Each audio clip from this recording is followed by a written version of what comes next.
Në këtë 14 prill, si dhe në çdo ditë të vitit, ne ngrejmë zërin ton, së bashku me Vasfijën, Shyretën, por edhe çdo qytetar të Republikës së Kosovës.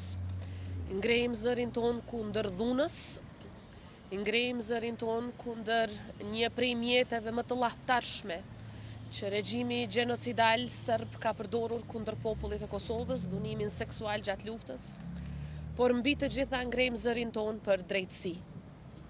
Drejtësia ka munguar për gjatë këtyre gati 26 vitesh për të gjithë të mbijetuarit e dhunës seksuale gjatë luftës së fundit në Kosovë. Drejtësia po mungon akoma, por kjo nuk do të thotë që veprimet tona, që përpjekjet tona do të mungojnë.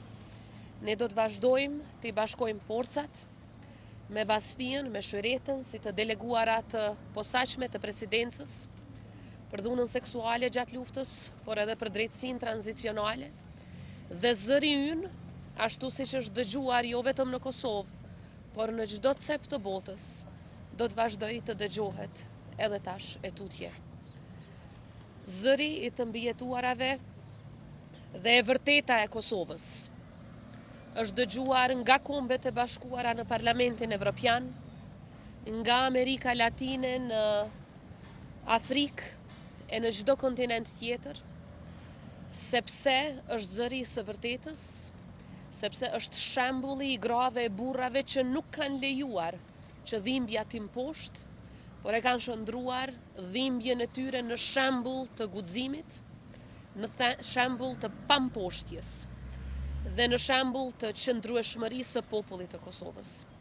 Është qëndrueshmëria e grave si Vasfija, Shyretja, edhe burrave që nga sot kanë dalur të flasin publikisht për atë që kanë përjetuar nga regjimi gjenocidal, që e bën Kosovën një shembull të asaj se si duhet të luftohet për të vërtetën dhe për drejtësinë.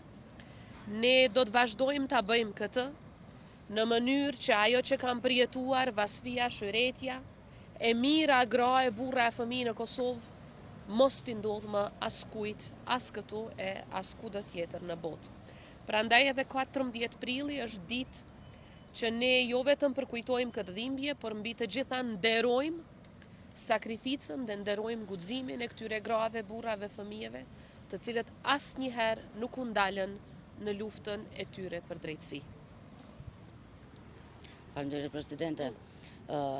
Kjo ditë 14 prilli për mua ka qenë një ditë shumë e vështirë për vitet e tëra, por që nga sot kjo ditë do të qëndrohet në forcë, jo vetëm për mua, por për 20.000 tjera. Unë jam krenare që zëri im i thej heshjet, i thej tabut në shoqërinë tonë, edhe los të gjitha viktimat që të marrin guximin, të kanë vetë besimin, që të flasin për atë që ka ndodhur, që mos ja falin në Serbisë, kur asnjëherë për krimet që ka bërë në Kosovë. Faleminderit. Unë kisha dashur ta përshëndes presidenten dhe ta falenderoj për mbështetjen e saj dhe zërin e saj prej Kosovës në Amerikë. Kjo ditë është shumë e rëndësishme për neve, edhe i ftoj gjithë mbijetuarit të kenë guximin si sot Dani Çepat. Faleminderit. Faleminderit shumë.